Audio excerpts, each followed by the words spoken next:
മുട്ട് മാറ്റി വെച്ച് കഴിഞ്ഞാൽ നമ്മൾ ഒരു 3 to 4 വീക്സാണ് പേഷ്യൻസിനോട് ചെറിയ റെസ്റ്റൊക്കെ പറയാറുള്ളത്.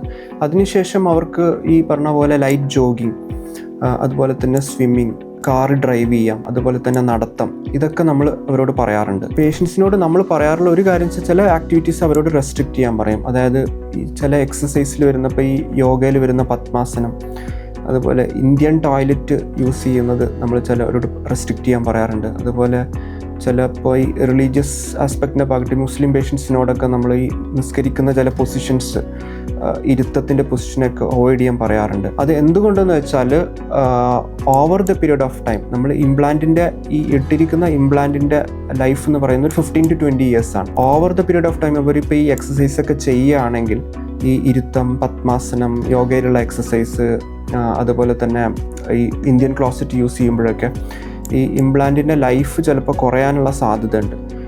അപ്പോൾ അത് ഒന്ന് റെസ്ട്രിക്റ്റ് ചെയ്യാൻ പറയാറുണ്ട്. അതർവൈസ് വേറെ യൂഷ്വൽ ആക്ടിവിറ്റീസ് ചെയ്യുന്നതിലൊന്നും സാധാരണ ഒരു റെസ്ട്രിക്ഷനും പറയാറില്ല.